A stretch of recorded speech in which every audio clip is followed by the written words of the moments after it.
Boa noite, oficialmente. Boas-vindas a todas e todos nesse nosso evento.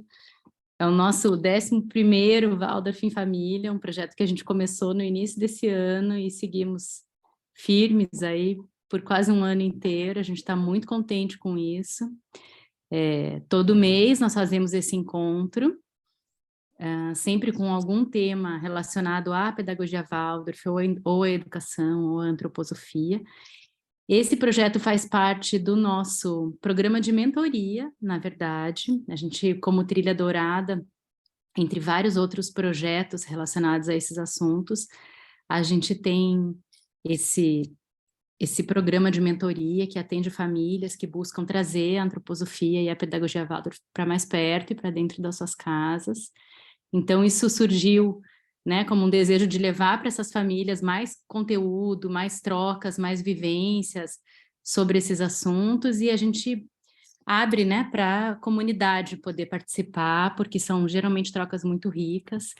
Na maioria das vezes a gente tem convidados e convidadas muito especiais para falar com a gente, como é o caso hoje, né? A gente está muito feliz em poder abrir esse encontro com tantas pessoas aqui, porque nós mesmas estamos muito animadas com essa conversa com a Rosa e com a Irene hoje, algo que a gente vem pensando já há algum tempo e a gente está muito feliz que isso vai acontecer. Então, é uma conversa, a gente espera que vocês fiquem bem à vontade. A Rosa e a Irene estão completamente livres para fazer do jeito que elas quiserem aqui. A gente agradece muito a presença delas, a disponibilidade de estar aqui conversando conosco. E esperamos que vocês tenham aí um bom encontro. Tá bom? Eu vou pedir para que vocês se apresentem um minutinho, queridas Rosa e Irene. Contem um pouquinho de vocês. Eu não me atrevi a fazer um resumo do currículo, de todas as informações tão maravilhosas que vocês nos mandaram, porque eu acho que fica muito mais verdadeiro vindo de vocês mesmos. Então, bem-vindas. Um bom evento a todos e todas, e a gente vai seguindo por aqui. Pessoal, boa noite a todos. Licença para entrar aqui na casa de vocês. Para começar, eu queria convidar todos para fecharem os olhos ou desligarem as câmeras, que eu vou ler um poema e eu queria que vocês se abrissem para escutar esse poema, tá bem?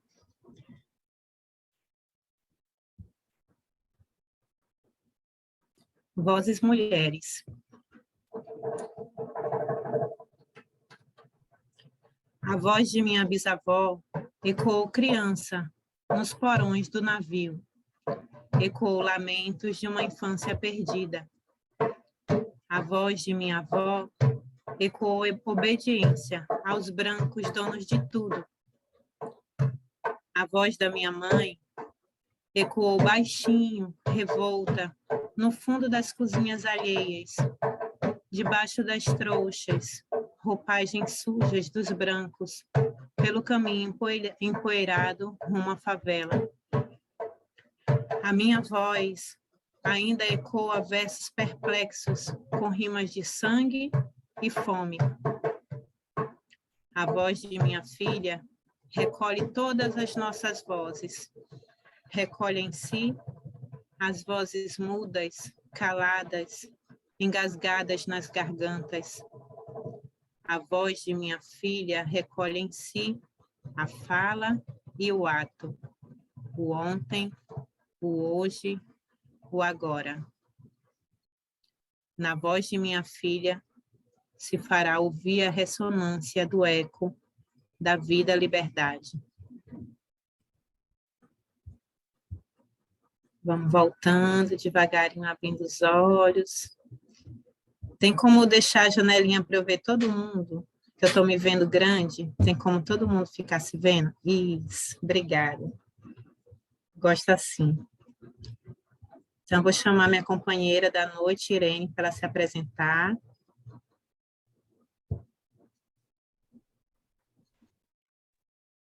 O quilombo está lindo como o quê? O quilombo está lindo como o quê? O quilombo está lindo como o quê? O quilombo está lindo como que só faltavam vocês. Boa noite, gente querida. A benção aos nossos mais novos, a benção aos nossos mais velhos. Pedimos licença da ancestralidade para adentrar este espaço de vocês. Agradecer muito a Mônica e Nicole pela oportunidade que estão dando à minha Rosa de aprender com vocês hoje, né? Eu, essa que vos fala, Irene Zilda da Silva, filha de Maria Geralda da Silva, neta de Geralda Ana de Jesus e Silva. Paulistana, professora aposentada, pesquisadora, que aprendeu na ancestralidade a reconhecer a sua identidade. Amo ser essa mulher negra de 1,5 metro de altura, cabelo grisalho ou branco, uso óculos, atualmente o óculos é de metalzinho, me encontro aqui num espaço do meu quarto, atrás de mim tem várias prateleirinhas, tem uma bolsa que vocês devem estar vendo, estão vendo uma girafinha, porque a girafa é o meu animal de estimação e é a minha referência antológica e ancestral. Então, com muito orgulho, né, eu agradeço esta oportunidade. As questões acadêmicas a gente não vai falar, porque é só vocês colocarem lá o nome da gente no Google que ele traz toda a informação. O que é importante? Importante é estar aqui, podendo aprender com vocês, né, nessa noite maravilhosa, onde a gente vai ter a oportunidade de viajar por esse universo do continente africano. E, passando por esse universo do continente africano, eu pego a minha cabaça de sabedoria e passo para minha parceira Rosa Maria, para que ela possa se apresentar. Gratidão. Rosa, a palavra é sua. Gratidão, Irene. É uma grande honra estar novamente compartilhando um espaço de aprendizado contigo e com essas outras pessoas que nós vamos conhecer já já, né? Vamos nos conhecer já. Eu sou Rosa Maria, mãe de Maria Açucena, filha de Maria de Fátima, neta de Sebastião e Maria de Jesus, maranhense, preta, nordestina, tenho 38 anos, e eu acho que hoje a minha principal função, além de ser, é ser mãe também. Estou muito feliz de estar aqui com vocês também, dividindo esse espaço essa noite, mas vai ser um espaço que não é só para a gente falar e vocês escutarem. A nossa ideia é fazer uma grande roda de escuta e uma grande roda de falas, tá bem?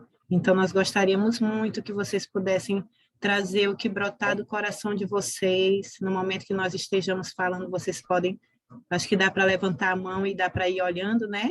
Nicole e Mônica. Quem vai levantando a mão ou quem vai sinalizando, podem escrever aqui no chat também, que nós vamos ficar de olho. Então, vamos dar uma volta agora, um retorno para aquele poema do início, que vocês escutaram. Eu pedi para que vocês ficassem de olhos fechados. Eu queria escutar duas pessoas me contando como reverberou esse poema em vocês, como chegou, como tocou em vocês.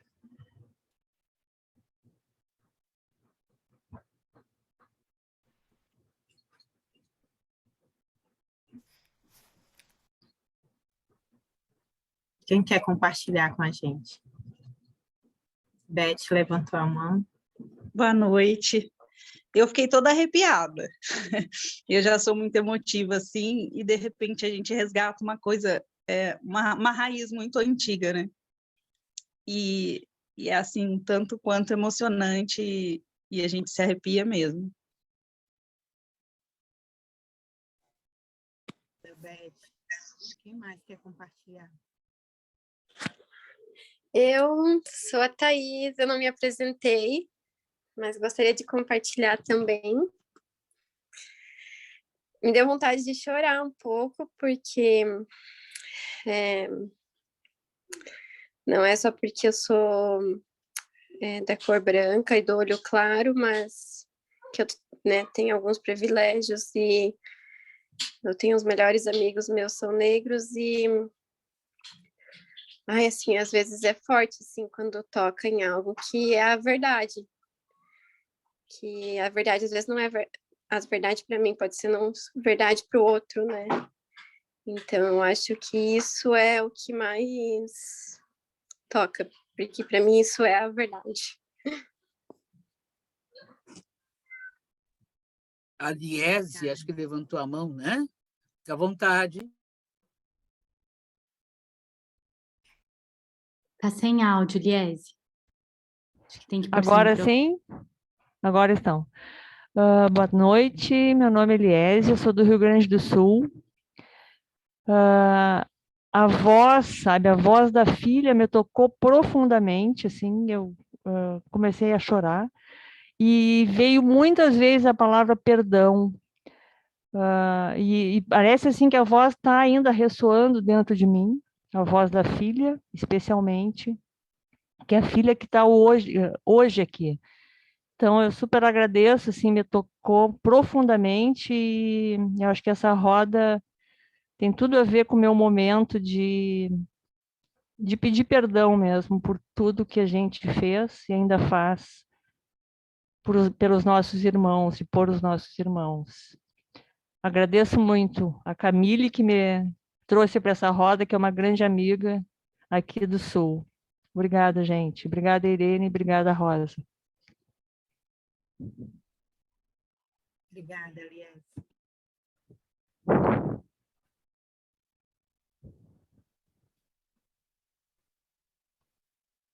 Mais alguém levantou a mão, gente? Será que eu não vi?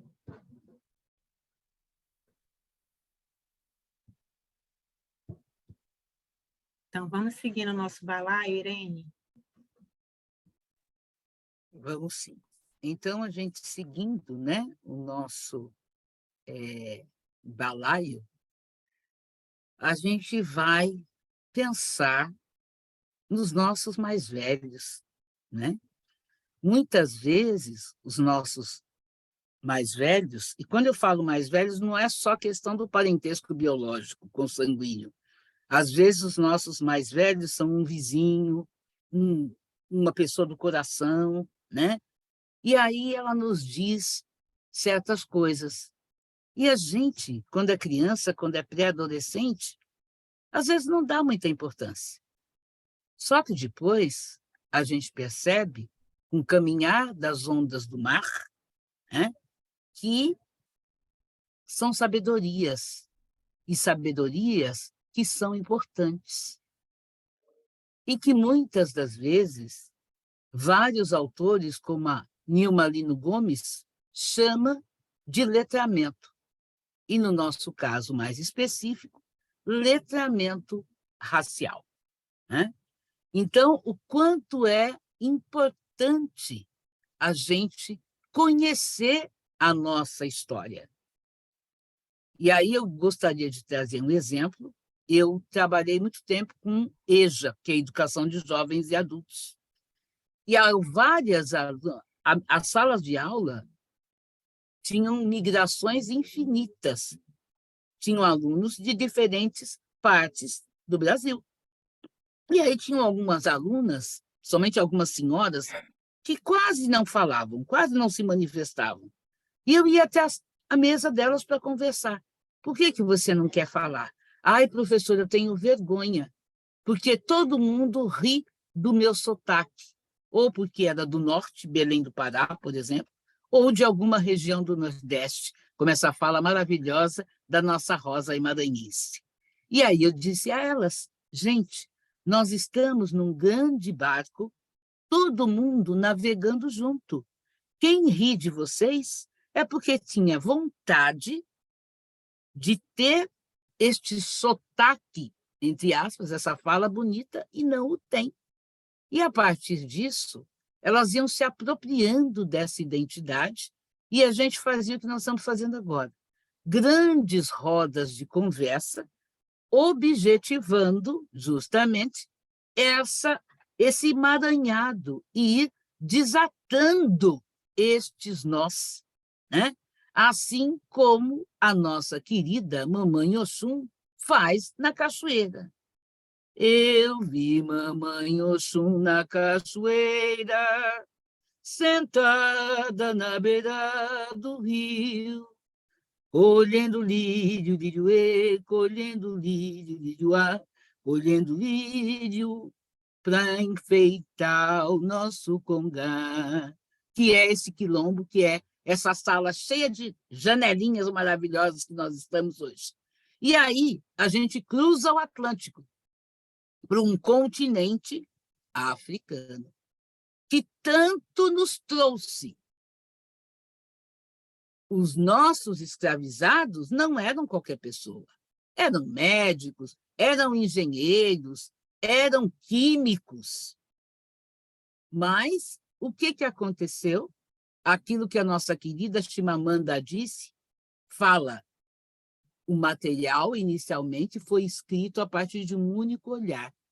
Então, quanto é importante a gente ter um cuidado com o perigo de uma história única, que só vai trazer para a gente um lado da moeda. Numa das minhas visitas ao continente africano, nós ficamos na casa de uma família onde havia uma menininha de 6 anos, né? E ela não falava ainda o francês nem o português. Ela falava bambará, que é a linguagem da família dela. E ela foi ensinando a gente, com gestos, o que representavam as palavras. Então, de manhã, ela falava para nós, Aniche. No segundo dia, nós já percebemos que era bom dia. E quando ela se preparava para ir para a escola, ela dizia Anisokoma. E nós logo percebemos o quê? Que era tchau, até mais tarde. O que eu quero dizer com isso? Que cada um de nós é composto de muitas linguagens, porque a linguagem gestual ela é uma linguagem. E o quanto é importante a gente não esquecer disso. Quando a gente é criança, a gente começa a falar numa outra linguagem dos nossos familiares. Então, não existe uma linguagem melhor ou pior, uma não pode ser melhor que a outra. Então, essa questão da supremacia é algo que a gente precisa pensar com muito carinho, porque as pessoas são diferentes, mas precisam ser respeitadas. Então, quando eu digo que a mesa de cabeceira chama criado mudo, eu tenho que voltar para o Sankofa, ou seja, olhar para trás para ressignificar o presente. E aí lembrar que os nossos escravizados eram obrigados a ficar em pé horas e horas a fio, ao lado da cabeceira de seus senhorios, sem se mover. Então, criado mudo é isso. Era um criado que não poderia se manifestar. Então, vamos substituir por mesa de cabeceira.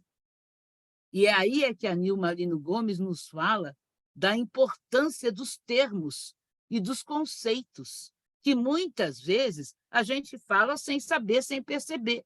Mas a partir do momento que a gente se dá conta disso, é importante. Eu me lembro de uma experiência infantil minha. Eu voltando da escola, e eu ouvi resto de incêndio, fundo de panela, macaca. Aí eu cheguei na minha casa, banhada em lágrimas. Minha mãe me disse o que aconteceu. Eu contei o episódio a ela. E ela pegou um espelho grande que tinha em casa, nós ficamos em frente e ela começou a enaltecer as minhas características. E uma das perguntas que ela me fez, onde nós vemos a macaca e os filhotinhos dela? Ué, nas árvores. Nós moramos em árvore também? Não. Então, com todo respeito à macaca e seus filhotes, você vai passar a dizer às pessoas que não é o lugar onde você mora. Isto me empoderou muito. E eu vou dizer a vocês, a minha mãe, hoje tem 86 anos, minha mãe tem só o ensino fundamental, mas ela tem um letramento racial ancestral que me ensinou muito. Mesmo hoje, que ela está atravessando um processo de Alzheimer, ela continua me ensinando muito. Tá?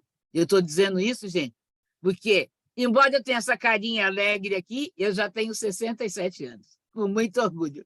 Né? Então, o quanto é importante a gente se dar conta dessas escolhas. Então, eu, quando estou na escola e pego os bebezinhos, né? Eu pego o bebezinho de cabelo claro, de olho claro, aí o bebezinho que tem o cabelinho cheio de trancinhas, eu não pego, eu não acaricio. E qual é a minha justificativa? Ah, vou desmanchar o cabelo dele. E acho que ele não sente. Ele sente, sim. E ele vai se agitar, e ele vai chorar para dizer para você, eu estou aqui. Então, é importante que a gente se dê um cuidado muito grande. Letramento não é só escrita, é atitude. E o quanto é importante pensar nessas atitudes. Olha a dor de uma família quando a criança chega em casa trazendo esse repertório. É muito, muito delicado tudo isso. Então, é preciso que a gente se dê conta e perceba tudo isso. O IBGE traz lá as categorias do mapeamento.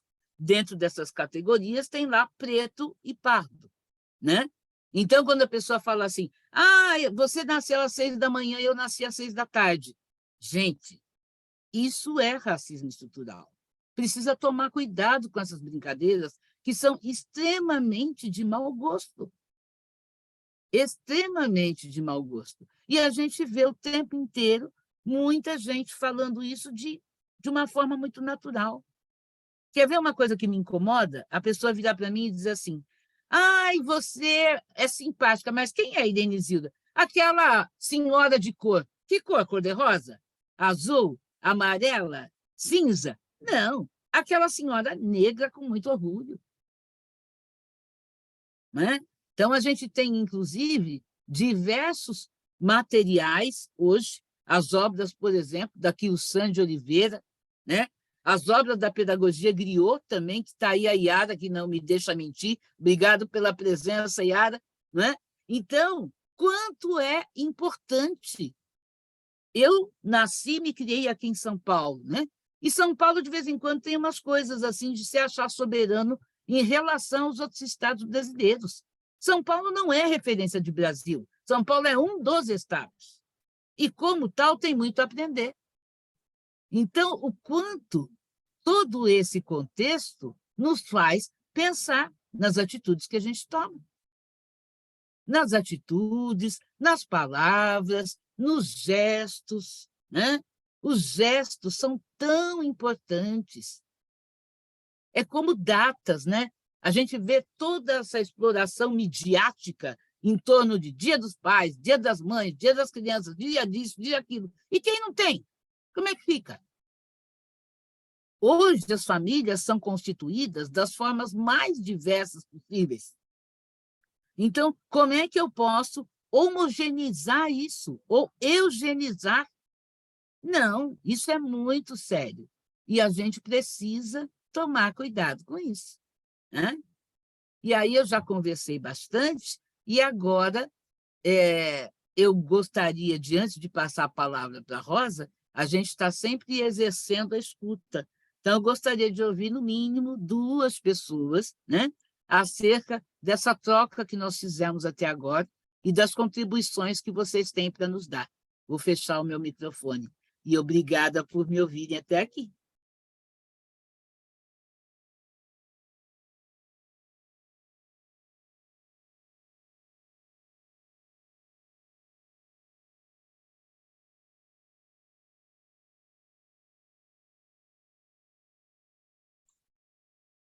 Boa noite, de novo. Estão me ouvindo? Boa noite, Ivan. Boa noite, Ivan. Muita coisa que você trouxe, muita gratidão, Irene. Eu vim aqui só fazendo assim um fio assim da sua fala, né? Mas eu queria só, eu vou num ponto que todos os pontos tocam a gente, né? Mas vou num ponto assim que eu acho assim muito que não passa desapercebido da sua fala é a sua história mesmo em relação à sua relação com a sua mãe, né? Porque a mim é uma história que até hoje, na região onde eu vivo, eu ainda não presencio, né, essa atitude de tamanha sabedoria que a sua mãe, sabedoria e segurança, né? Não é sabedoria só, é muita segurança, né? De quem ela era, de quem ela é, de quem você era, de quem você é, na verdade. E eu falo como uma mulher negra, né? Que foi criada numa família negra e que, assim, a vida inteira eu escutei exatamente o contrário, né? Então, fico imaginando, assim, quanta diferença faz, né, do percurso de uma pessoa negra, né, de uma mulher negra, de um homem negro, de uma menina, de um menino, chegar em casa e ter um acolhimento né, dessa forma. E ali você ir se construindo e se constituindo uma pessoa de força, de consciência, né? Pronta não, porque a gente nunca está pronto, né? Mas quanta diferença, imagina, isso deve ter feito na sua vida, né? Não é que o racismo vai deixar de existir, mas se você tem essa consciência dentro de casa, né? Como você, no seu caso, com a sua mãe, né, da sua negritude, que era uma coisa assim que eu não vivenciei isso na minha família, né? E vejo que muitas crianças ao meu redor elas não vivenciam isso. Então a gente caminha por caminhos por uma trilha que a gente desconhece o tempo inteiro. E a gente tem que buscar ir se conhecendo ao longo da vida, né? Se descobrindo. Fora o prejuízo que você tem ali na infância, né? Na sua infância, na sua juventude, porque você vive não com a sua verdadeira essência, porque você sabe que você é negro. Uma criança negra, ela sabe que ela é negra. No tempo inteiro, ela sabe que ela é negra. Então, se ela não vivencia, se ela não pode vivenciar essa origem, essa verdade dela, tudo se torna mais difícil. Então, a sua fala, ela me chama muita atenção nesse ponto. Fico grata pela sua contribuição. Nós que agradecemos, Wanda. Esse seu sorriso já me fez ganhar a noite, né? Eu acho que é muito importante, por isso que a educação antirracista ela é para todos nós. Não importa qual é a dosagem de melanina que temos no corpo. Você disse uma coisa muito sábia, a criança negra sabe, né? E a gente tem que trabalhar isso o tempo todo. E aí, como eu falo muito, porque a professora fala muito, eu vou passar a palavra para a nossa Ana Paula Fernandes. A cabaça de Oxum está contigo, Ana Paula. Boa noite. Então, Irene, a sua fala alinha muito com o que eu tenho vivenciado nesses últimos dias com os meus filhos. Eu sou mãe, educadora de 3 meninos, e há pouco tempo a gente vivenciou uma situação onde eu não soube como lidar. Na verdade, já faz um tempo que eu estou nessa caminhada, né, da educação, e sempre quando eu via falar desse tema antirracismo, aquilo me chamava atenção, mas eu nunca adentrei. Porque é algo que, para mim, não faz sentido. Assim. Eu falo, gente, até hoje as pessoas têm esses preconceitos e essas questões. Isso, para mim, é algo que não entra. Acho que numa cabeça de uma aquariana é muito difícil de entender isso. E aí, ontem eu estava conversando com a minha mãe sobre a questão do Natal, né? Um ritual que a gente aqui no Brasil vivencia e que não faz sentido nenhum com a nossa região, né? Com o nosso país. E quando você fala da gente começar a aprender, né, esse letramento, é algo assim que é muito necessário mesmo, porque eu já me vi em muitas situações sem saber o que falar. A questão não foi nem de cor, mas foi de opção sexual. E aí, o meu filho mais velho, de 10 anos, teve contato pela primeira vez com uma pessoa, né, que se relaciona, né, com uma pessoa do mesmo sexo. E quando ele questionou, assim, ele falou, como assim? Né? Mulher com mulher?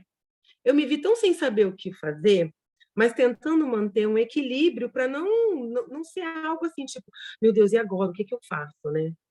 E a pessoa que estava conversando junto, eu pedi para ela explicar, falei, por favor, explica para ele, porque eu acho que não tem a melhor pessoa agora para poder estar explicando do que você que vivencia isso, que sabe como pode estar trazendo isso para a gente, né? Para mim como mãe e para ele como criança.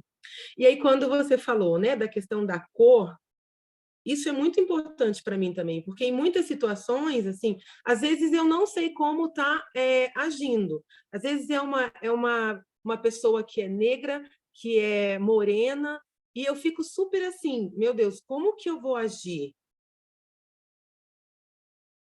Mas é branco, é preto, é negro, é amarelo.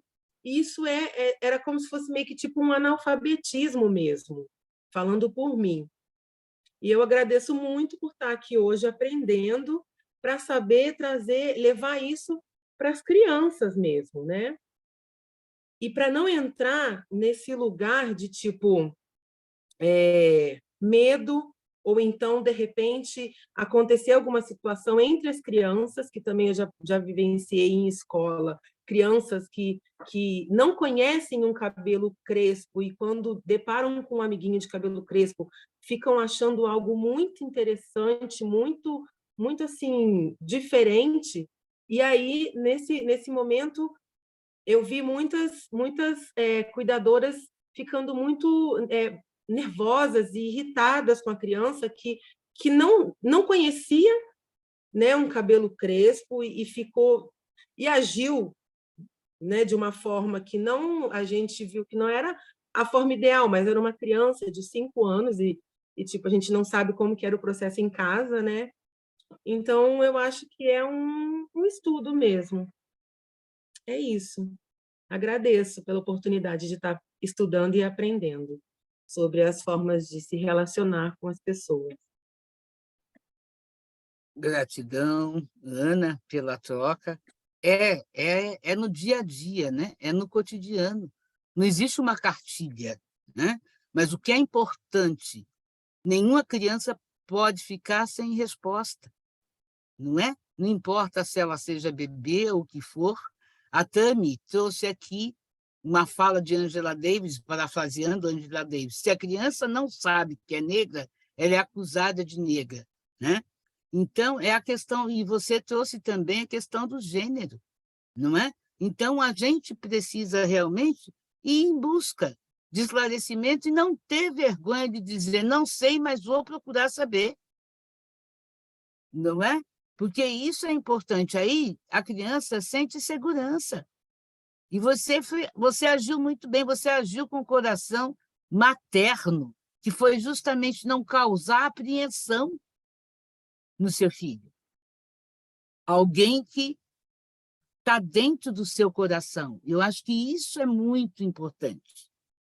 Não dá para deixar para depois, né? E hoje em dia a gente percebe isso. A questão do racismo ela está sendo denunciada. A questão do gênero também, não é? É a mesma coisa que a questão afro-indígena. Eu, por exemplo, e Rosa somos, né? Eu, pelo meu teste de gênero, eu tenho 70% de contexto de sangue africano e tenho 10% de sangue dos povos originários da etnia Puri, com muito orgulho. Então, é importante que a gente se dê conta e perceba tudo isso.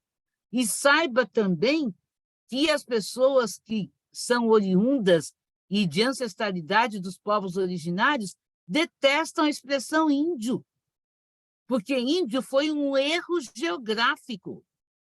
Os colonizadores se perderam no caminho, achavam que estavam indo para a Índia, olharam os nossos antepassados e chamaram de índio porque acharam que era a Índia.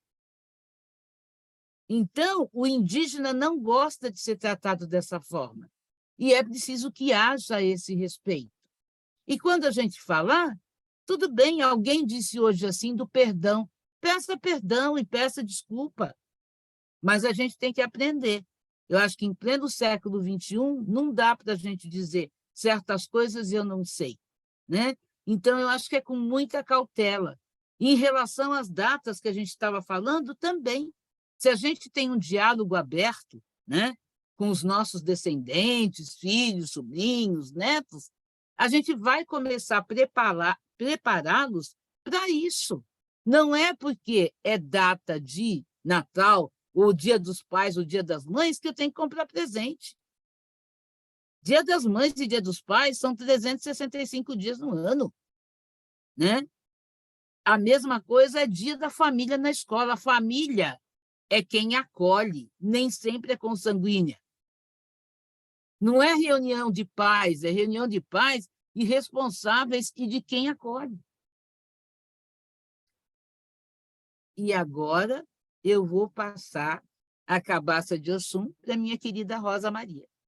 Gratidão, gente. Obrigada, Irene. Obrigada, pessoal, pela compartilhar e pela troca. Irene, quando ela começou a falar, ela falou do Sankofa, né? O Sankofa, ele é um símbolo adinkra.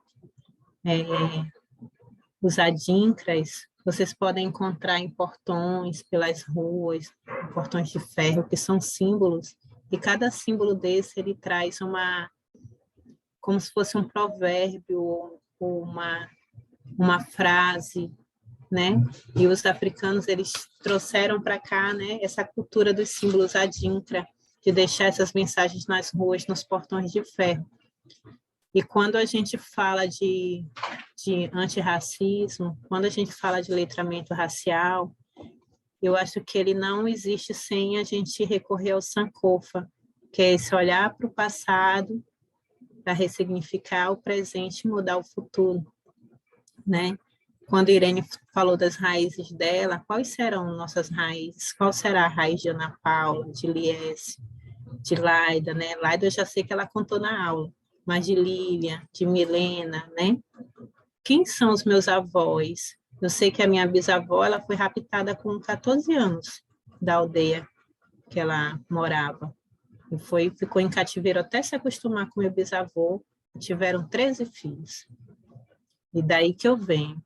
E outro pedacinho, com certeza, deve vir de África, que reluz aqui na minha pele. E outros pedacinhos devem vir da Europa e de outros lugares, né? Então, esse lugar de consciência da identidade, segundo a antroposofia, nós estamos na época da alma da consciência, né? Então, é se perguntar quem eu sou, né? Quem eu estou, esse ser no mundo, esse atuar de forma consciente, ainda mais nesse momento que nós estamos vivendo agora, de uma necessidade grande, né?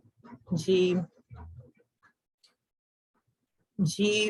olhar para essa construção civilizatória, para esse modelo civilizatório que temos hoje e pensar, será que queremos continuar reproduzindo ele? Será que tem como nossos filhos, nossos alunos quebrarem esse ciclo? Será que tem como eu quebrar esse ciclo? Como é que eu faço para me conhecer, para saber quem eu sou? Porque, às vezes, você vem de uma raiz, de uma multiculturalidade, que é verdade, já que você é brasileiro, que você desconhece. Então, acontece muito uma naturalização das bolhas sociais. Então, uma naturalização de você entrar numa escola Waldorf de 300 alunos e ter um aluno negro, 2 alunos negros, e ninguém achar estranho, ninguém ficar constrangido, né? A gente vai naturalizando as coisas, vai passando. Mas como é que eu faço? Como é que eu faço para levar esse letramento racial para mim? Como é que eu faço para levar esse letramento racial para as minhas crianças, para os meus filhos? A gente sabe que a criança pequena ela é a imitação pura, né? E a gente sabe que as nossas ações, se elas são verdadeiras, elas tocam a criança. Então, primeiro, é nos reconhecermos quem sou eu, qual é a minha verdade, qual é a minha origem. O que aconteceu na história do Brasil que tem esse racismo estrutural tão grande? Né? Quem foi que chegou aqui e colonizou? Como foi essa colonização? Quem foram essas pessoas que vieram para cá? Né? Elas foram trazidas, elas foram raptadas. Aqui foi descoberto? Não, minha gente, aqui foi invadido. Né? Então, a gente tem que começar a falar, a nominar as coisas como elas realmente são, né? Olhar para a história, para os livros e desconfiar, ter um olhar crítico. Peraí, será que a história é essa mesmo? Tem uma palavrinha chamada epistemicídio, que eu acho que foi Abdias que trouxe ela. Você pode me corrigir, Irene, que eu posso estar enganada. Mas o que ele conta é que nesse epistemicídio, essa história única que Irene falou, né? Os detentores do poder, eles vão contar a história deles única e vão apagar, excluir, não contar a história de outros povos que eles julgam serem inferiores ou que eles querem dominar. Isso aconteceu com a história de África. O berço da filosofia em África. Hoje já se sabe, já conhece o nome desses pensadores. O berço da matemática em África, da arquitetura, da metalúrgica, das línguas, da escrita, de toda a civilização, né? O primeiro Homo sapiens saiu de lá, as primeiras migrações saíram de lá, né? Nós todos temos esse sangue correndo nas nossas veias. Então, como é que a gente faz para ter uma atitude de combate a essa realidade? Ou se você não gosta do racismo, não concorda, como é que eu faço para mudar, pelo menos aqui no meu ciclo, onde eu alcanço? Primeiro, entender que essa palavra anti é uma palavra forte, mas ela é uma palavra necessária. E a gente está falando aqui sobre raça porque ainda é necessário, né? Porque nós ainda existe esse apartheid silencioso na nossa sociedade, e a gente precisa olhar para isso com muita seriedade e principalmente muita responsabilidade. A gente fala dos setênios na antroposofia, do mundo bom, belo e verdadeiro, né? Aí o primeiro setênio do 1º aos 7 seria esse mundo bom. Como é que uma criança que está numa bolha social branca ou que está numa bolha social preta vai conseguir ter uma visão de mundo se ela não se depara com a multiplicidade? Como é que uma criança vai trabalhar a intolerância ou a tolerância, a abertura para o novo, se ela não vê essa diferenciação no dia a dia, se ela não vive isso, se ela vai na escola, ela vê uma criança preta, se ela vai no teatro, ela vê uma família preta, 2 famílias, 3, sabe? Se ela vai no banco, o gerente sempre é uma pessoa branca, liga a TV, os protagonistas brancos, vai na escola, as fadinhas loiras, sabe? Aí a professora fala, pega um giz, cor de pele. E aí, onde é que está a pele dessa criança? Que pele é essa, né? Eu já estou entrando aqui um pouco nas práticas pedagógicas, eu vou desacelerar um pouquinho. Eu queria convidar vocês para a gente fazer um desenho com aquele papel A4 e o lápis. É um desenho que ele não vai fazer mal por conta do horário, é um desenho de forma, mas que ele traz essa imagem do símbolo Adinkra Sankofa que eu falei no início. Então, quem não tiver com papel, eu vou dar um tempinho para ir buscar, tá bom? E eu vou pedir para ver o desenho de vocês depois. Então, quem tiver com a tela fechada, eu vou pedir para abrir depois, viu? Que eu quero ver o desenho de vocês. Para vocês visualizarem a forma, eu vou tentar usar minha parede e a mão. Algumas pessoas talvez já conheçam esse símbolo, mas o que que nós vamos fazer? Nós vamos colocar os pés no chão, os 2, sentar com a coluna ereta, né? Beber água, muito bem. Quem quiser ir no banheiro também. Então, nós vamos tentar usar toda a extensão da folha.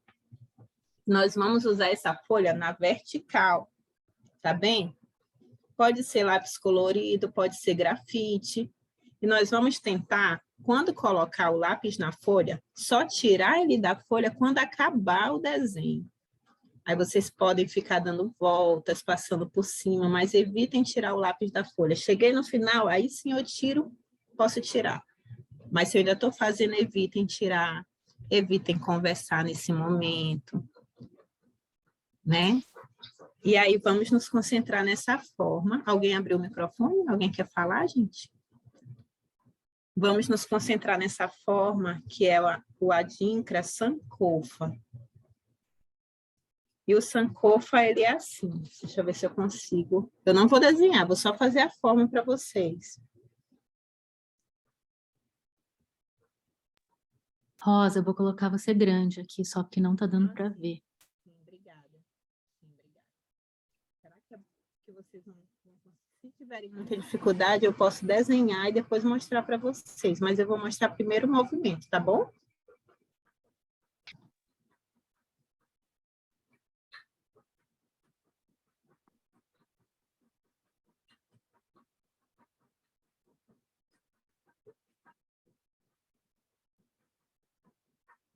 Opa!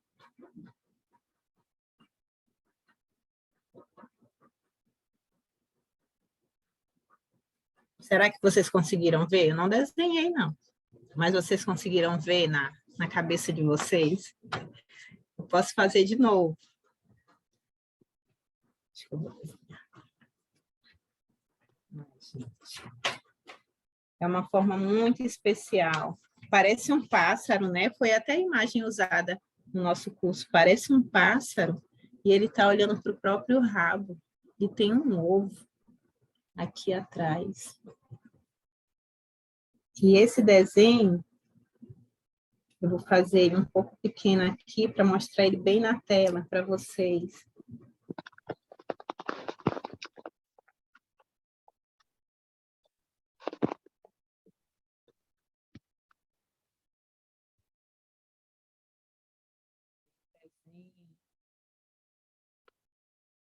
Olha como o meu ficou diferente. De um lado, ele tem mais concentração e expansão. Do outro, ele só tem... Então, tentem fazer o sankofa de vocês. Coloquem os pés no chão.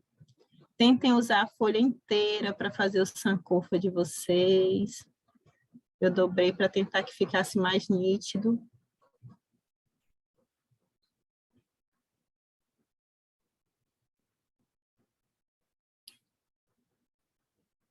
Será que alguém já viu esse símbolo nos portões, nas janelas das ruas? Olha que aula legal para dar para as crianças, falar sobre os símbolos Adinkra.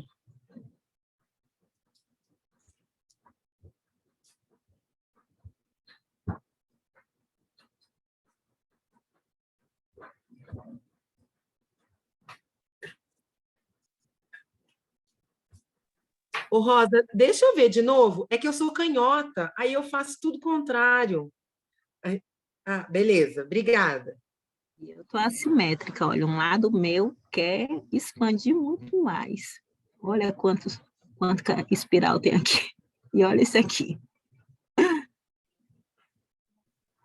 O meu eu fiz 2 vezes e eu não consegui espelhar. Os dois saíram para o mesmo lado, olha.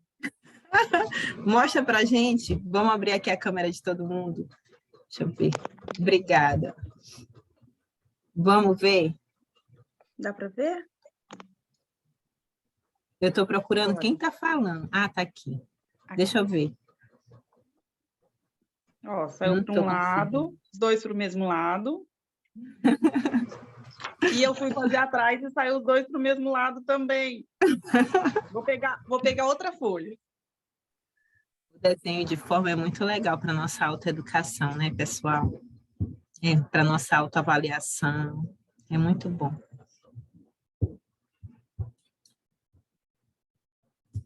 Olha aqui os sankofas aparecendo. Olha, quanta maravilha, hein, Rosa? Muita maravilha. Isso daqui é de uma riqueza pedagógica, gente. Assim como a culinária também, um dia de cozinhar um feijão com as crianças é uma aula sobre África, é tanta possibilidade. Olha, aqui mais sancofas aparecendo. Rogério está bem concentrado ali no sancofa dele. Olha, olha que bonito do Rogério. Aline. Magda. O de Laida está um pouquinho distante, eu não estou conseguindo ver muito. Márcia. Olha que bonito de Márcia. Agora eu vi o de Liviane, o Laida. Vitor. Val. Vai, da Liliane também sensacional. Liberta, né? E é interessante. A Andréia está dizendo, gente, estou fora de casa, mas chegando, tá, vou fazer o meu. Maravilha, Andréia. Faça E mesmo, a Mila está Andréia. comentando que assim que ela viu, veio na mente dela a imagem de uma ferragem de janela, exatamente. Agora tenho certeza que vocês vão sair diferentes daqui, prestando atenção nas janelas, nos portões, quanto a gente tem da contribuição africana e a gente nem sabe.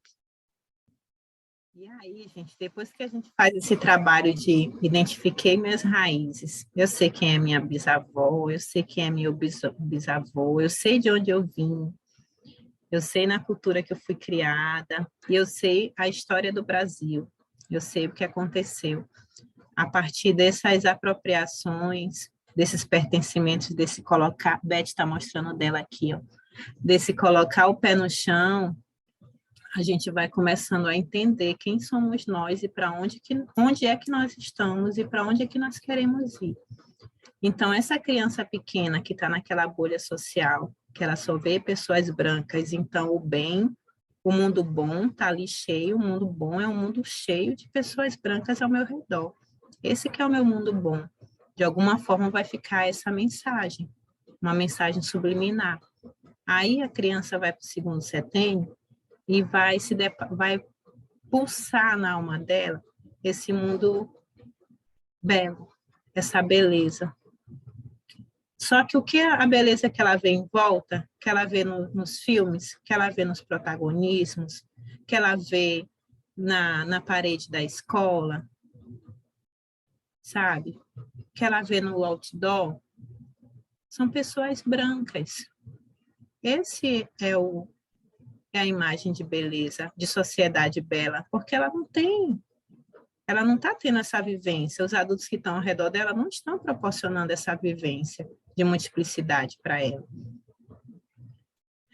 E aí, quando ela vai para o mundo verdadeiro, ela não consegue ver o racismo nela, porque esse verdadeiro, ele está ali banhado por verdades que são verdades de camadas, verdades de bolhas.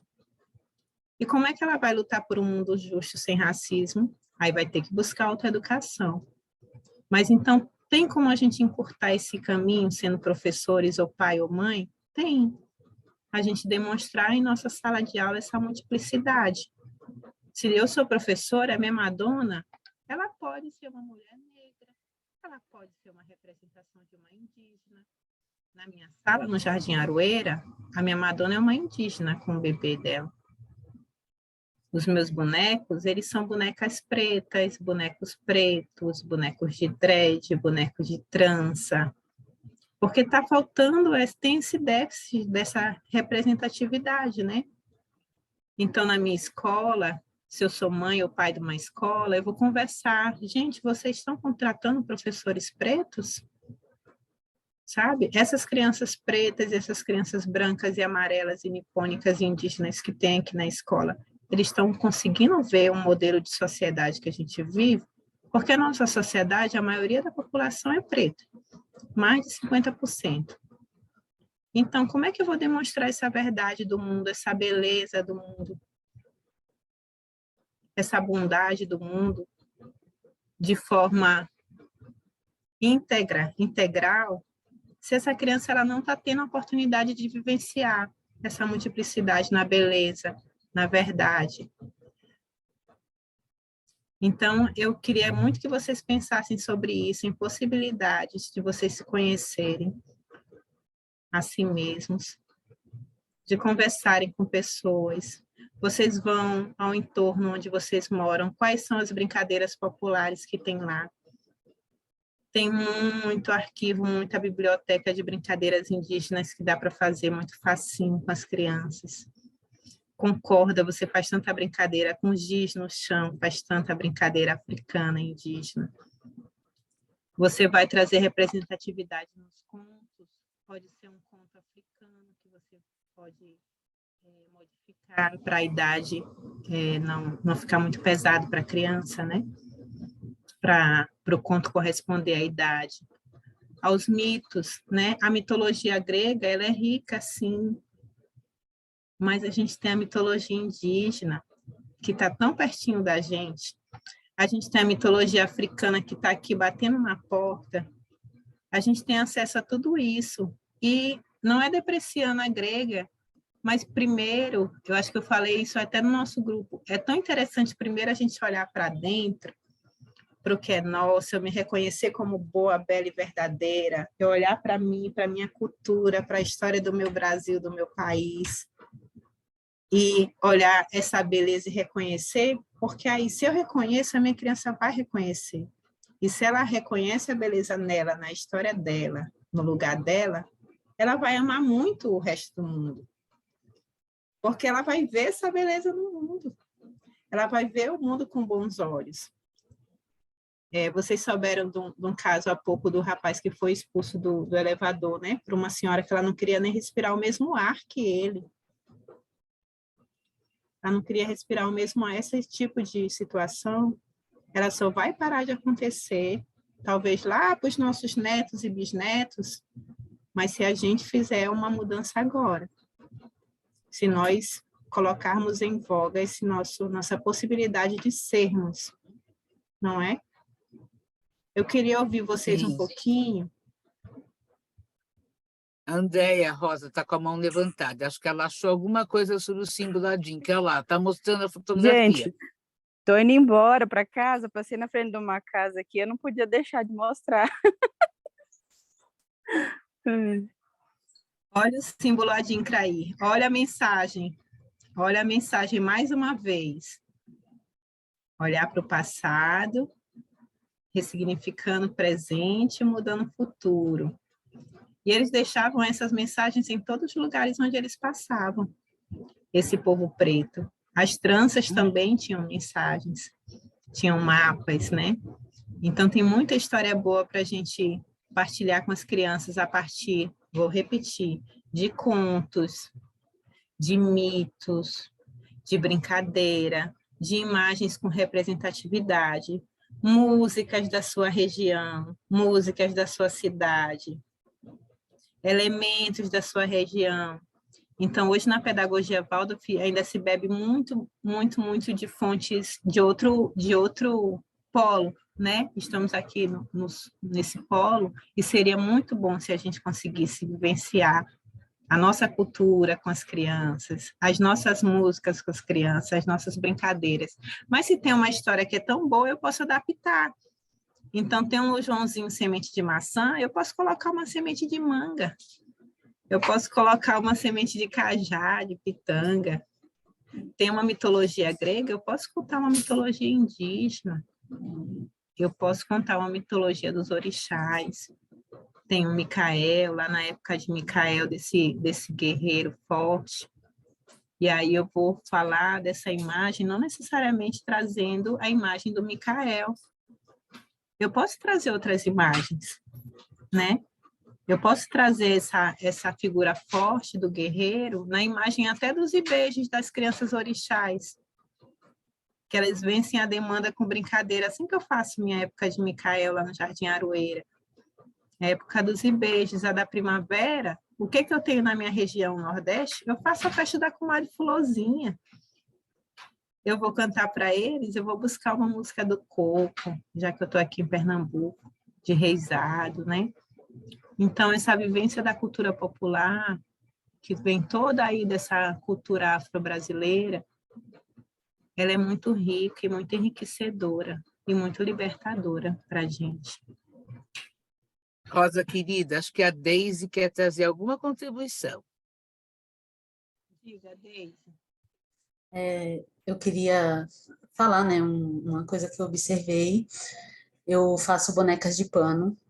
Nasci aí em Pernambuco, na terra de Zumbi, em Quilombo dos Palmares. Então, para mim, eu tenho a pele branca, mas todo lado tá lá, junto com Zumbi.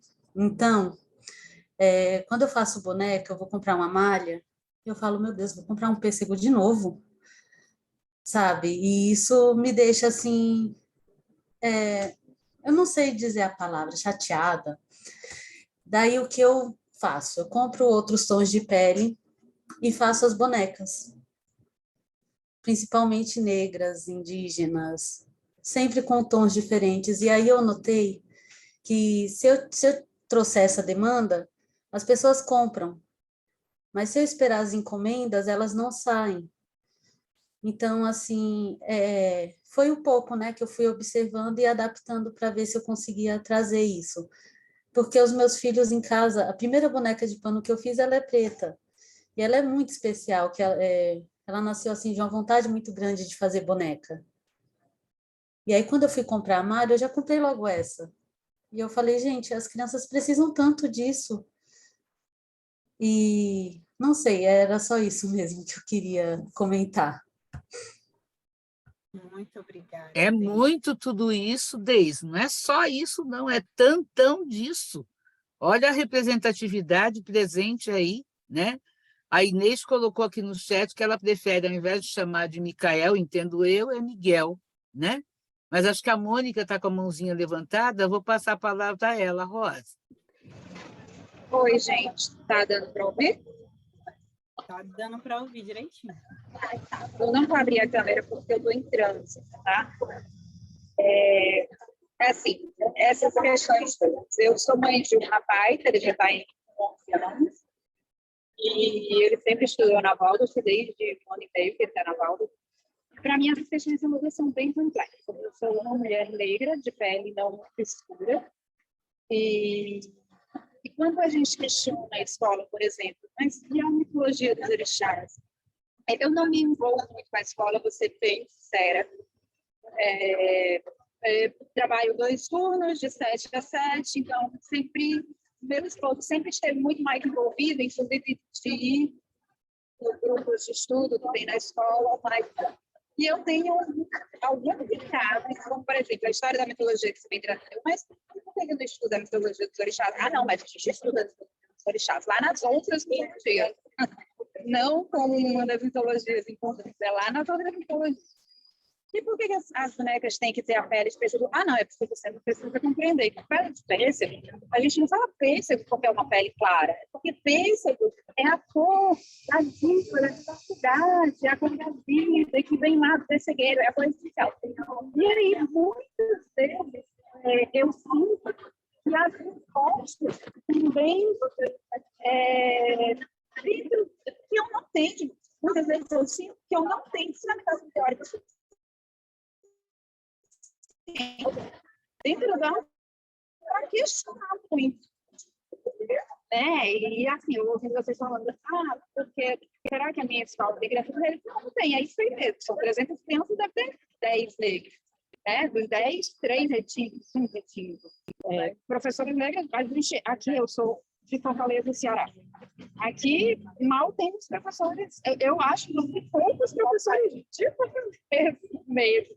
Quanto mais negros, a maioria dos nossos professores aqui, boa parte, não vou dizer a maioria porque eu não sei números, mas boa parte dos nossos professores aqui vem do Sudeste, né? Vem de outras partes, do Brasil. Então, eu não sei, me senti compelida a compartilhar porque ela falou da cor verde, da cor de pele verde, é uma coisa que eu trabalho em casa, mas e aí eu lembro que teve um determinado momento que me incomodou bastante algumas questões, pequenas questões. Porque a Waldorf é uma grande maioria da educação formal, ela é eurocentrada, né? Então, em determinado momento, me incomodou consideravelmente esse eurocentrismo. Eu quero trocar de escola. Meu esposo foi estudar mais do que eu, porque ele sempre arranja vestido do que eu para estudar, e ele ficou conseguindo discurso. Não vamos tirar a escola, porque se a gente está incomodado com a escola ser eurocentrada e não ter agente racista, nós temos que ser o agente de transformação. E aí eu perdi um pouco o argumento, e ele ainda continua na escola até hoje, até porque eu não consigo vislumbrar uma escola melhor aqui no nosso contexto. Mas é isso, era mais para compartilhar e dizer que me sinto contemplada com algumas falas, eu teria mais um bocado de coisa para falar, mas acho que nem consigo estruturar o pensamento dentro do que já foi falado até o momento. Então, obrigada, gratidão por me ouvir. Muito obrigada, Mônica. Nós temos que lembrar também que existem leis de educação, né, gente? Então, tem uma lei, a 11.645, é isso? Será que eu estou enganado? 10.639. Tá certo, a 10.639 e 11.645. Pronto, obrigada, Irene. E modificam a LDB, né, Rosa? Isso, da LDB. O que essas leis falam? Elas falam o seguinte: é obrigatório o ensino da história e cultura indígena e afro-brasileira desde a educação infantil. Eu já ouvi em muitas escolas, não, mas a gente só pode trazer a partir do 4º ano, porque é muito pesado, porque é muito triste. Gente, como é que você consegue adaptar uma história de um invasor, dos estupradores que trouxeram para cá, né? Pessoas que sequestraram outras e conseguem contar de uma forma bela, e não consegue contar a história dos nossos descendentes, que também, dos nossos ancestrais, né? Que também estão aqui correndo nas nossas veias, que foram raptados, que foram as vítimas, né? Que conseguiram sobreviver e não se sabe como é essa travessia para chegar até aqui. É muito amor para você conseguir estar com tanta gente ali e fazer com que a maioria chegue vivo. É muita doação, porque vinham deitados, tinha que um ajudar o outro para chegar vivo. Não tinha como chegar essa quantidade viva se eles não estivessem fazendo um trabalho ali de cooperação mútua. E aí a gente pode trazer desde o jardim, podemos adaptar na nossa pedagogia os textos literais.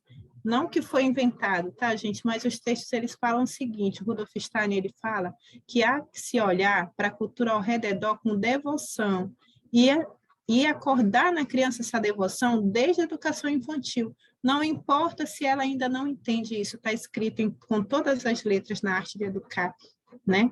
E a gente também tem que reconhecer que alguns livros da antroposofia, da pedagogia Waldorf, que Rudolf Steiner narrou e foram, né, digitados, são textos, alguns muito problemáticos, que precisam ser excluídos das nossas bibliotecas. Que o Goetheano já falou, gente, isso daqui não dá mais para estudar.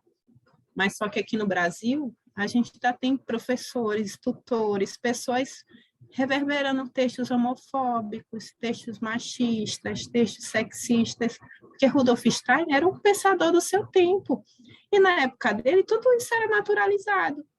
Mas como é que a gente chega aqui em 2022 e se embasa nesses textos para encobrir nosso racismo, nossa homofobia, nosso sexismo, nosso machismo? Não dá.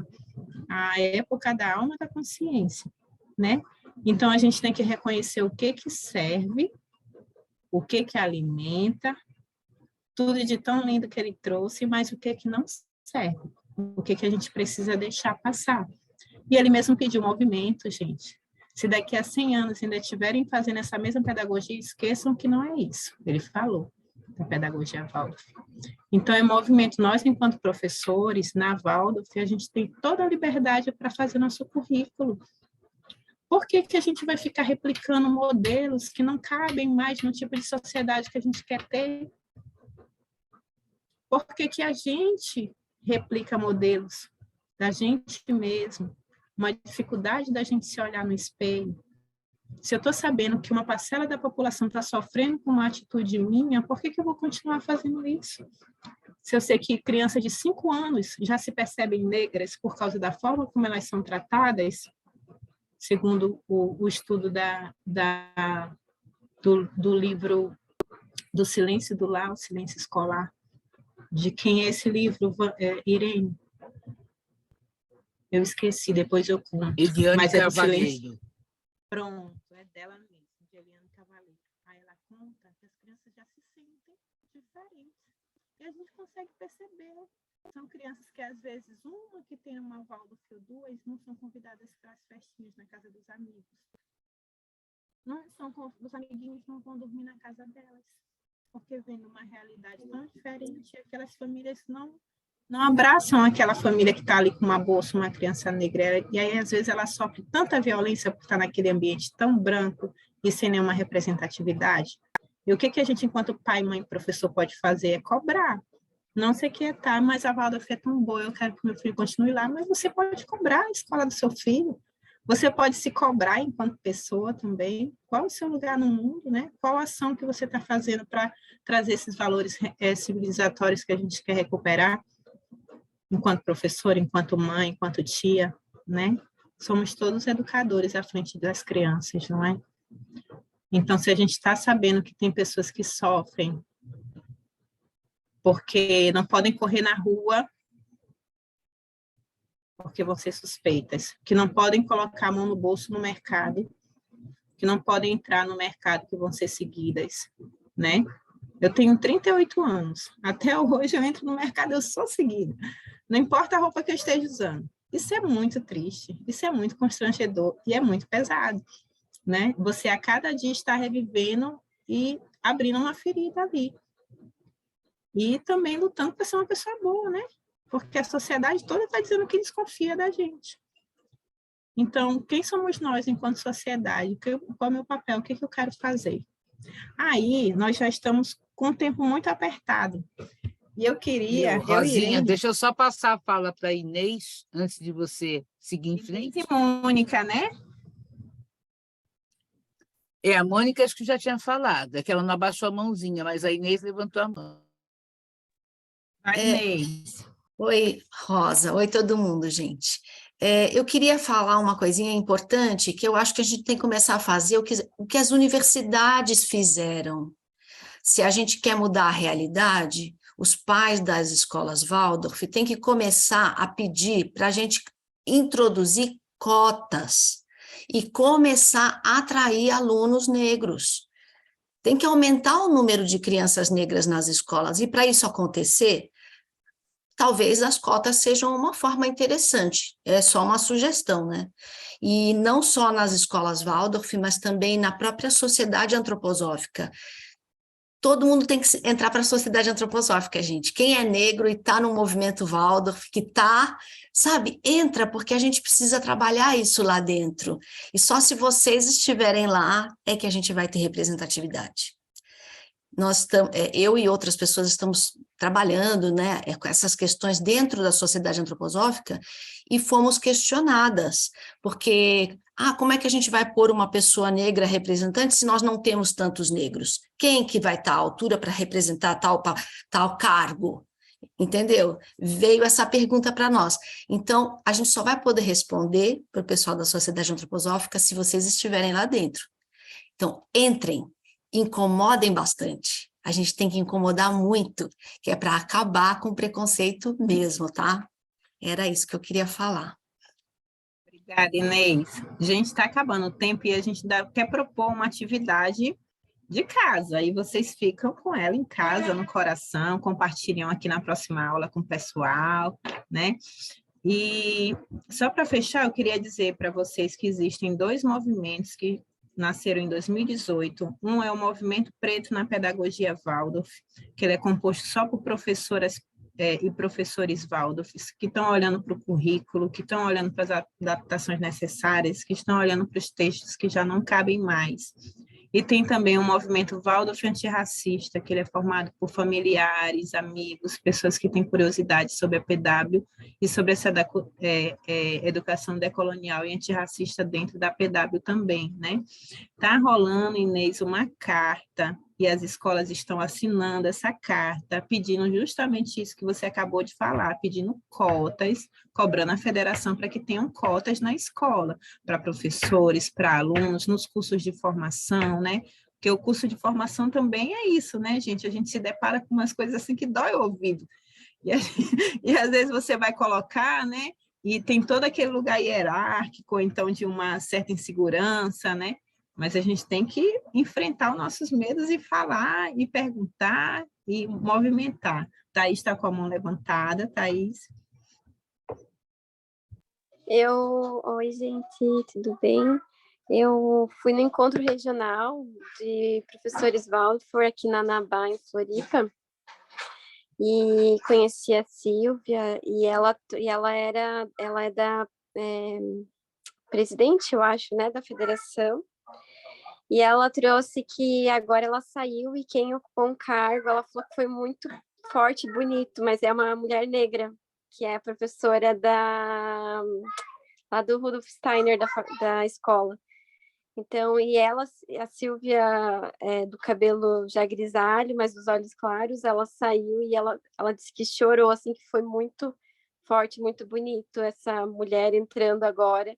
Então, vai ser um passo muito grande, assim, sabe? Porque foi a primeira vez na história da pedagogia Waldorf que uma mulher negra ocupa a cadeira de federação, né? Para ir viajar mundo afora. Então, eu acredito que isso daí já foi um passo também bem grande, né? Para ela, como espaço, vai trazer muitas coisas bonitas no entorno. Obrigada, Thaís. Irene, passo o balaio para você, Irene, para fazer a proposta. Obrigado, Rosa, obrigada pelo balaio. Então, gente, nós tivemos a oportunidade de tanta troca bonita, né? De tanta conversa acalentadora nessa quase 1h30 de fala, né? E a Rosa falou muito bem do poema que nós iniciamos, da voz de minha mãe, da voz de meus ancestrais. E aí a gente gostaria de propor que vocês, como tarefa de casa, escrevessem um poema ou mesmo um texto poético sobre o que ficou para vocês nessa roda, nessa conversa. Aí depois vocês vão aí trocando com a Nicole, com a Mônica, né? Mas eu acho que é importante isso, né? Então, alguma coisa que vocês guardem. De repente, daqui a um ano, vocês vão abrir essa poética de novo, e talvez ela tenha mais versos, mais estrofes, ou ela seja reescrita, porque a nossa biografia humana ela é uma eterna reescrita, né? A Rosa estava falando aí dos setênios, vocês imaginem, eu que já passei dos 60, né? Que já estou numa outra fase dos setênios, então, e o tempo todo eu estou no Sankofa, eu olho para trás, reverbero, reescrevo, repenso, né? E é importante, porque eu também, né, aqui em São Paulo, assim como a Rosa, cada vez que eu vou ao supermercado, e dependendo dos shoppings onde eu estou, eu também sou observada e seguida. Quando não, pessoas puxam a bolsa, né, esperando serem assaltadas por mim. Ou mesmo quando a gente é convidado para uma roda de conversa, né, num outro lugar, o que acontece? A primeira indicação é o elevador de serviço. De qual serviço geral você vai se candidatar? Nada contra, eu tenho profundo orgulho, tá? Minha mãe aposentou-se como empregada doméstica, a questão não é essa. A questão é que a Casa Grande não aceita o negro e a negra em qualquer lugar da sociedade. Por isso a gente trabalha aí com as nossas crianças. Rosa, passo o balaio para ti de novo. Gratidão. Obrigada, Irene. Eu queria encerrar só agradecendo vocês. Queria muito ter ouvido mais vocês, mas o tempo passou tão rápido. Nós queríamos colocar esse vídeo aqui que eu acabei de compartilhar no chat para vocês assistirem também. que é uma história resumidinha, assim, de África, falando um pouquinho, assim, de toda a riqueza desse continente. Queria agradecer muito Nicole e Tamires pelo convite, e agradecer mais uma vez Irene pela parceria. Queria dizer para vocês que eu sou muito feliz de ser preta e sou muito feliz de estar no meio de vocês também. Eu queria dizer que não é fácil ser preta no mundo, mas que, ao mesmo tempo, toda essa força que a gente usa para resistir, ela é uma força que ela não é uma força destruidora, não precisa ser uma força destruidora.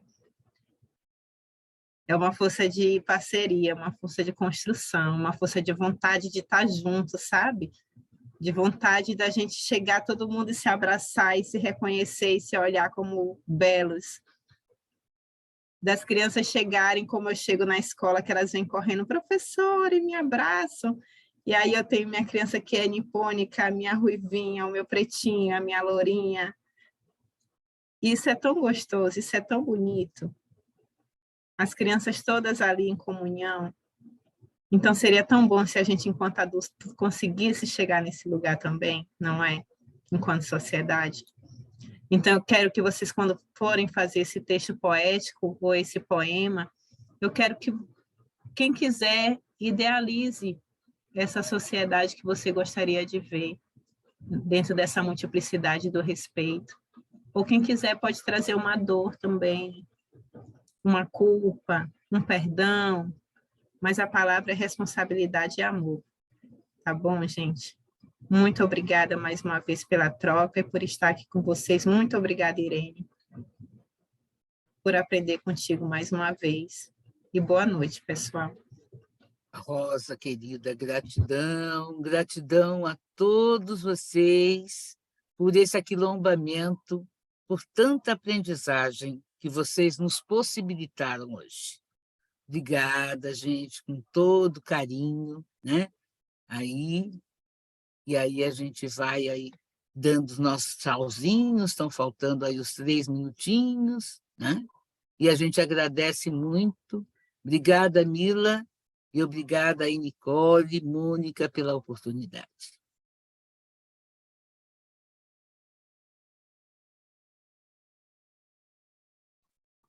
Gente, muito obrigada. A gente que agradece demais. Não é sempre que a gente tem essa oportunidade de ver tanta força permeada de tanto afeto. Eu acho que isso é o que a gente precisa. Para mim foi o que ficou muito dessa conversa de hoje, assim. Essa força que todos nós precisamos ter, mais ainda vocês de estarem aqui falando assim com a gente hoje, mas com tanta amorosidade. Então, eu agradeço muito em nome da Trilha Dourada, agradeço a todos que vieram hoje, e que a gente possa continuar compartilhando esse convite do texto, do poema, foi incrível, que a gente possa continuar compartilhando, a gente tem aquele grupo no WhatsApp que pode servir para isso um pouco, não sei vocês, mas eu fiquei com bastante vontade de continuar conversando ali, né? Eu acho que todo mundo foi de alguma forma tocado, assim, profundamente sobre isso, então fiquem super à vontade para se expressar mesmo ali, ou da forma como sentirem. É isso. Nicole, quer trazer alguma coisa? Também só quero agradecer, gente, a presença de todo mundo aqui. É muito bom ter uma roda mesmo, poder ouvir várias vozes, além da voz da Rosa e da Irene, que sempre são muito especiais.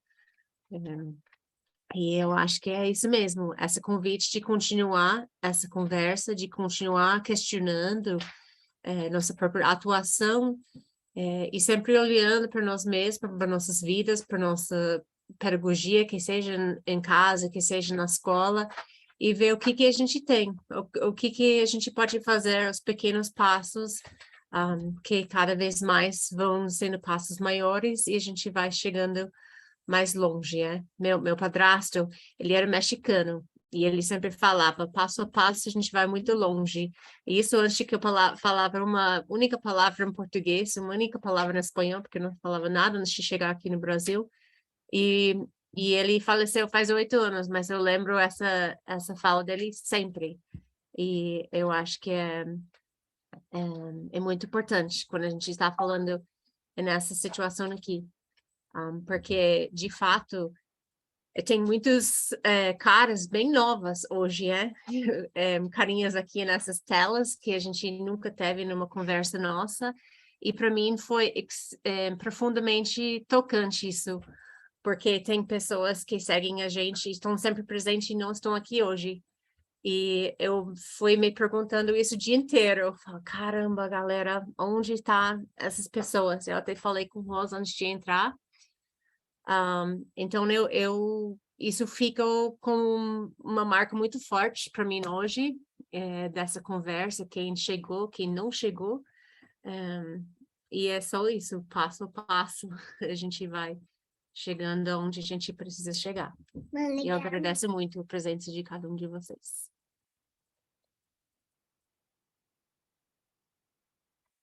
Boa noite, gente.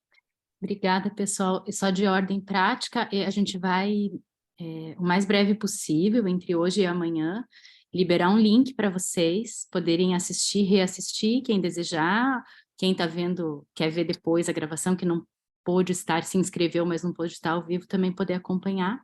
Isso vai ficar disponível por mais um mês para vocês daí no YouTube, tá bom? Se não tiverem passado o e-mail para a gente, com o qual vocês acessam o YouTube, se puderem fazer a gentileza de nos mandar, porque esse vídeo é privado, a gente aí cadastra o e-mail de vocês para acessar, tá certo? Então, boa noite, bom descanso, desejo que todos tenham uma noite linda depois desse encontro, e seguimos. Obrigada, Rosa e Irene, mais uma vez, muito grata. Boa noite, muito obrigada. Boa noite, gente, muito obrigada, muito bom. Boa noite. Boa noite. Boa noite, pessoal. Muito obrigada. Boa noite. Boa noite, pessoal. Boa noite. Boa noite.